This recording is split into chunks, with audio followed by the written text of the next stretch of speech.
I can't take it anymore. Rubbing my aching back, I mustered the courage to speak up to Carter. I really was at my wit's end, and I thought that if I kept taking care of the child and doing household chores on my own any longer, I'd break down. However, Carter neither comforted me nor showed any compassion. Instead, he glared at me and said, "What? Don't you dare slack off on taking care of the kid and the chores. If you're gonna whine, I'll divorce you and kick you out." Seeing Carter shout those words in disdain, my world went dark.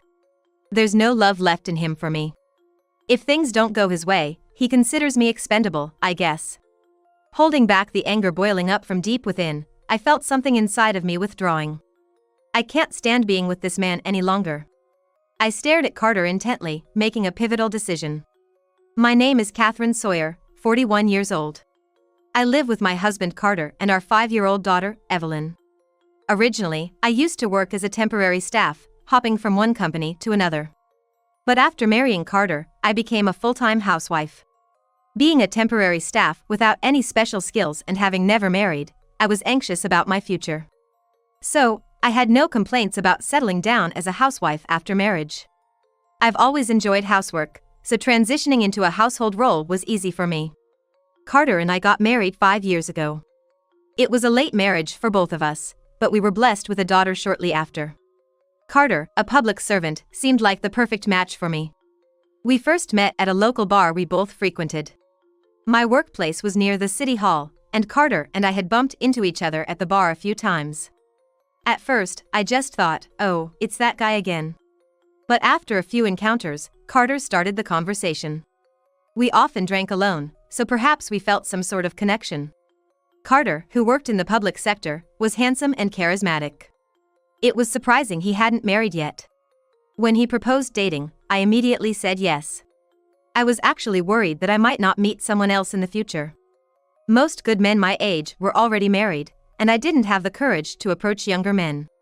That's when I met Carter, and I quickly fell in love. Carter moved with grace and had a mysterious charm about him, making me think he must have been popular with the ladies in the past. "I'll definitely make you happy." "Yeah, sure." When Carter proposed to me after dating for 6 months, I immediately said yes. I had no doubt that this was the peak of our happiness. I wanted us to be that couple everyone would envy once we were married. Such dreams made me look forward to my life with Carter. I found out I was pregnant with our daughter about a month after our wedding. I quickly shared the news with Carter. I thought Carter would be pleased, but he seemed a bit down. "What's wrong? Aren't you happy?" "I mean, I am, but I'm just not good with kids." Carter looked apologetic as he confessed, but I thought, is that all, and felt relieved. There are plenty of folks out there who aren't naturally good with kids, but that doesn't mean they can't become good parents. "It'll be okay. Our child will definitely be adorable." "I hope so. I might just leave most of the parenting to you." "It's okay. I love kids, so we'll figure it out." Back then, I didn't think too deeply about Carter's words. Even if one isn't fond of kids, surely seeing their own child would make them fall in love. So, all I wanted then was to reassure Carter. A few months later, our daughter Evelyn was born safely. There were concerns because of my age, but I was relieved when everything went smoothly. Carter didn't attend the birth, so his first meeting with Evelyn was the day after. "Look how tiny and cute her hands and feet are." "Yeah, they are." Contrary to my expectations, Carter didn't seem too excited looking at newborn Evelyn. Perhaps he didn't find newborns cute? I've heard that paternal instincts can sometimes kick in slower than maternal ones. I was understanding at the time, but even after we returned home from the hospital, Carter's demeanor didn't change. Even after seeing me exhausted from the challenges of new motherhood, Carter just went about his work routine. I didn't expect him to get up in the middle of the night for feedings, but a little sympathy would have been nice. About a month after giving birth, after we had Evelyn's christening, I decided to express my feelings to Carter. "Hey, do you think you could help a bit with the baby or housework? Even just on your days off? If you can, maybe I could get a bit of rest." Carter listened to my argument and his face hardened. I braced myself, wondering if I had said something to upset him. "That's tough." "Huh, why?" "When Evelyn was born, I think I told you, I'm not good with kids. Plus, I can't do any household chores." "It's all right, isn't it? I work as a public servant and bring in the money. Housework and childcare, that's the least of my worries. Got it? His tone was matter of fact, but there wasn't a trace of kindness in Carter's words. The way he talked about bringing in the money sounded condescending, as if he looked down on stay-at-home moms. I was shocked. Carter had never treated me with such disdain before. For the first time, I felt deeply hurt by Carter's true feelings. But I think parenting is a job for both of us. Even when I timidly objected, Carter just shook his head. I can't do parenting. Just like I said at first. But you were okay with it, Catherine. I left childcare to you. Even though he wasn't angry or upset, Carter's words were cold, casting a dark shadow over my heart. Feeling abandoned by my husband, I looked at our sleeping child in my arms. Sure, kids are adorable, but when they cry intensely, it's mentally draining.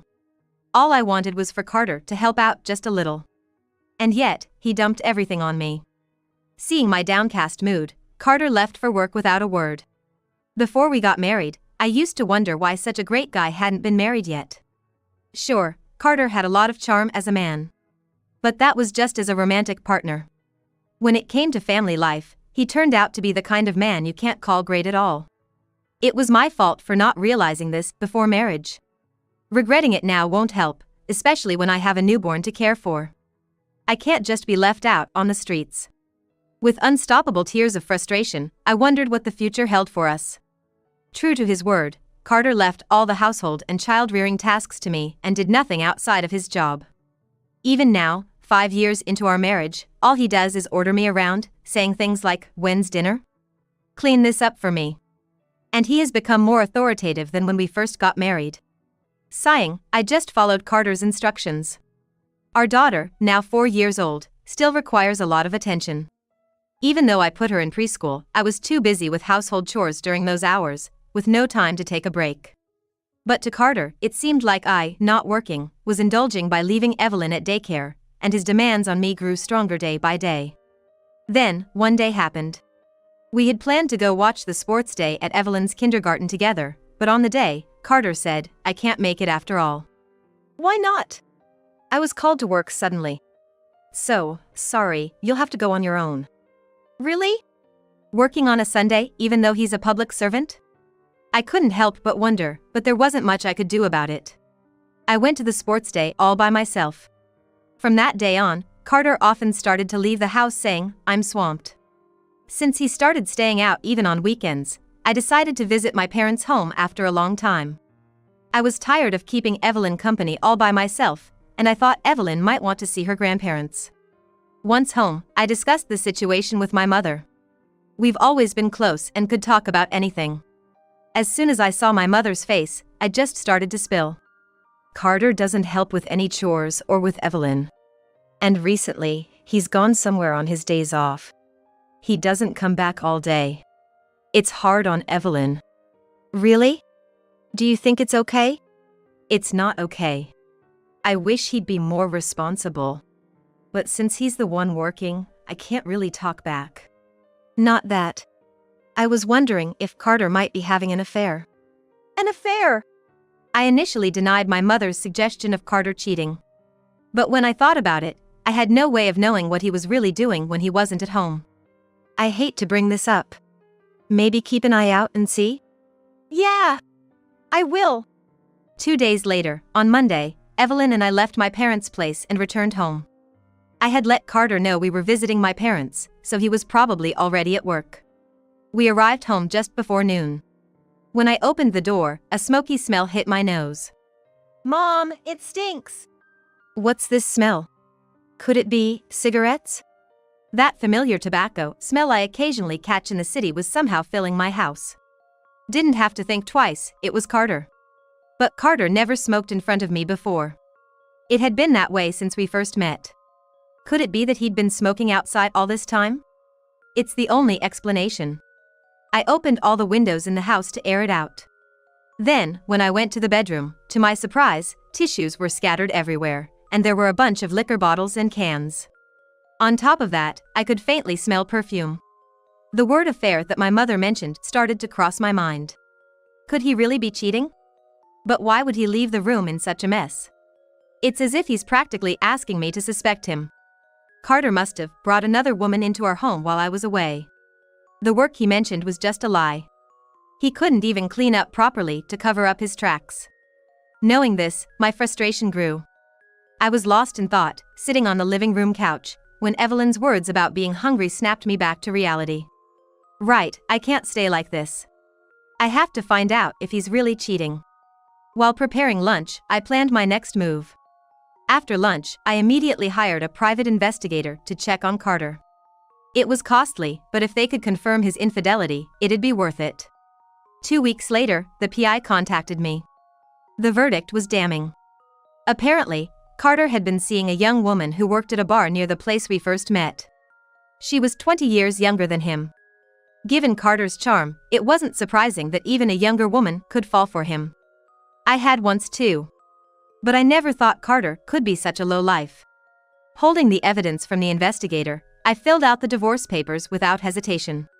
Staying with Carter would only bring pain to both Evelyn and me. It's heartbreaking for Evelyn, but I have to step up for her sake. Having prepared for divorce, I was waiting for the right moment to bring it up with Carter. However, for some reason, Carter didn't show any signs of infidelity for a while. In the meantime, I got busy with parent-teacher meetings and school events for preschool, and found it harder to keep up with the household chores. One day, when I served dinner using store-bought sides, Carter suddenly got angry. "What's this? Can't you make a proper dinner?" He slammed his fork on the table, shouting with a clearly annoyed face. Evelyn, who was eating with us, jumped in surprise. "I'm sorry. But lately, I've been so busy. My back's been hurting too. Can't you help out just a little?" I asked, hoping against hope, but Carter just glared at me. "I can't take this anymore." Rubbing my aching back, I mustered the courage to speak up to Carter. I really was at my wit's end, and I thought that if I kept taking care of the child and doing household chores on my own any longer, I'd break down. However, Carter neither comforted me nor showed any compassion. Instead, he glared at me and said, "What? Don't you dare slack off on taking care of the kid and the chores. If you're gonna whine, I'll divorce you and kick you out."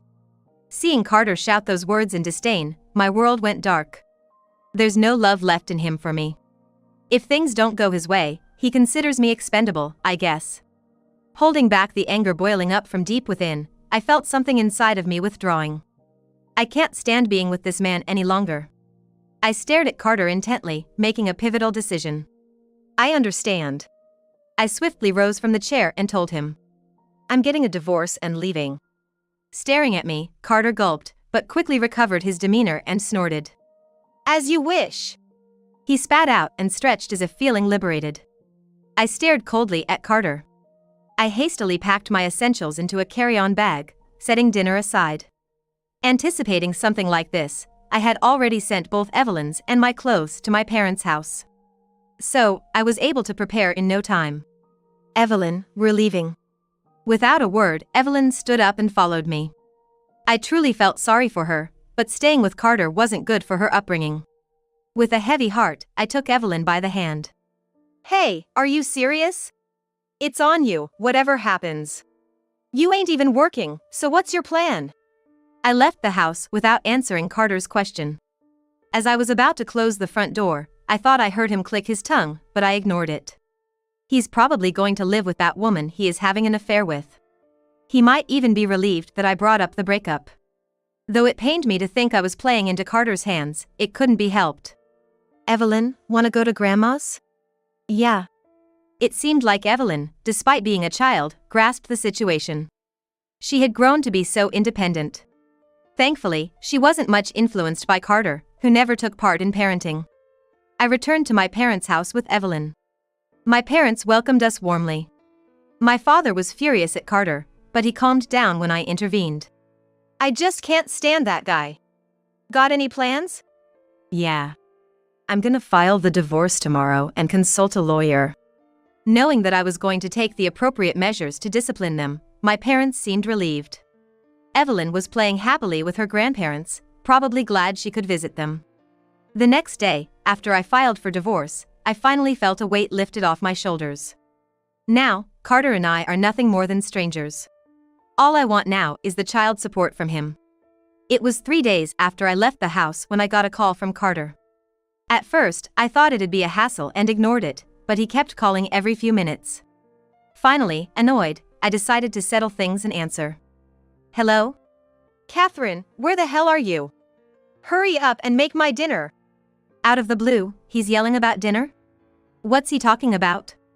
I calmly said to Carter. You know we're divorced, right? Why would I make dinner for my ex-husband? What? Divorced?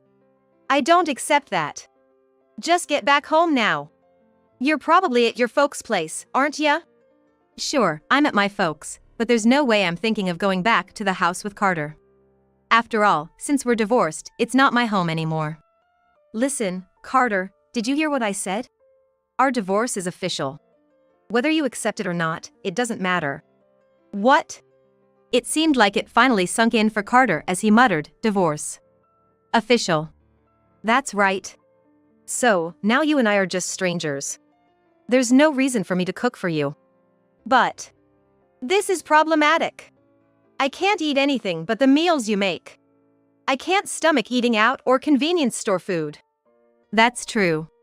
Carter always preferred home-cooked meals and never ate takeout or convenience store food.